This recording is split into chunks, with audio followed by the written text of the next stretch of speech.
A day in my life, ngayong full-time nanay na tayo. Magandang araw mga mamshi! Halina't samahan niyo po ako sa isang pangkaraniwang araw sa buhay naming mag-iina. Pagpasensyahan niyo na po pala itong aming pader. Dahil dito nga po idinidikit ni Kuya ang kanyang mga natatanging obra. Noong may tindahan pa man po ako, ay ito na po ang aking everyday routine. Napagising nga sa umaga ay itong mga estudyante ang ating inaasikaso. At ako lang po ba ang nakakapansin na pag umaga nga ay talagang kulang na kulang ang oras natin sa bahay. Dahil mula pagising ay puro aksyon na nga ang sasalubong sa atin. At pagkatapos ko nga silang bihisan at igayak, ay kailangan ko naman silang ihatid sa kanilang school. Mula sa bahay ay 15 minutes lang naman talaga ang biyahe. Iyon ay nung hindi pa po ginagawa ang kalsada, papunta sa kanilang paaralan.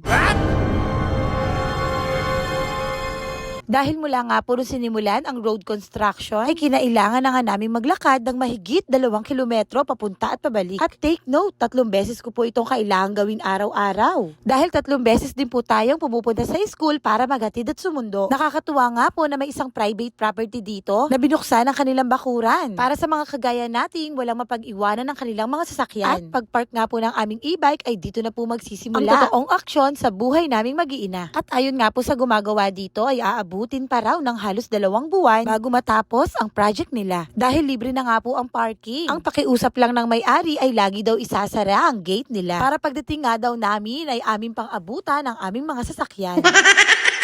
Kung ang itatanong nyo ay meron pa bang ibang alternatibong daan, ay meron naman po, kaya lang kailangan nyo ngang magtiyagang bumiyahe. Ng halos 5 kilometro lang naman bago nga makarating sa school ng aking mga anak. What? Kaya ang pinili ko na nga lang ay maglakad. Dahil kung ang pipiliin ko nga ay long way, ay baka iyon na nga ang huling biyahe ng e-bike ko.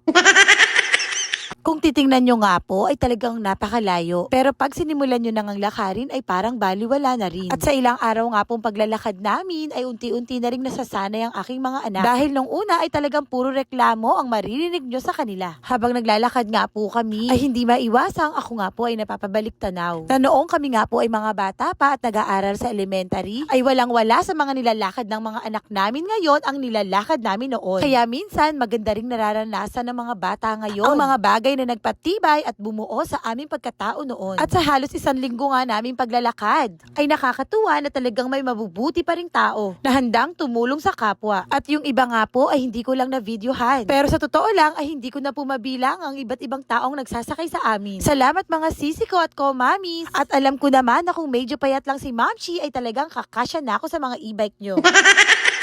At wag po kayong mag-alala dahil pagsisikapan po namin iyan ni Kuya. At finally, after a kilometer of walking, ay malapit na kami sa school. Pero tulad ng sinabi ko kanina, ito ay simula pa lang ng araw ko. Dahil after nga po nito na paghahatid ko sa kanila ngayon, ay 2 beses pa ulit tayong susundo sa kanila mamaya. Kaya masasabi kong marunong talaga ang Diyos sa lahat. Na kaya minsan ay may mga bagay pala talaga tayong kailangang pakawalan. At maaaring iyon ay dahil may mas malaking hamon siyang ibibigay sa atin. At basta para sa mga anak ko ay tatanggapin natin ang bukas palad. At ito nga po, muli na namang kumilos si Lord. At may nagsakay na naman sa atin pa uwi. Shout out sa you bro and Mami Casey! At kung kayo po ay nagtataka kung bakit sila nga ay nakadadaan, iyon ay dahil hindi pa po umaabot sa tapat nila ang road construction. Pero malamang next week ay hindi na nga tayo nag-iisa. At mukhang may makakasabay na nga si Mamshi sa daan. Muli, salamat po sa inyong walang sawang panonood. Thank you for watching po. See you on my next vlog.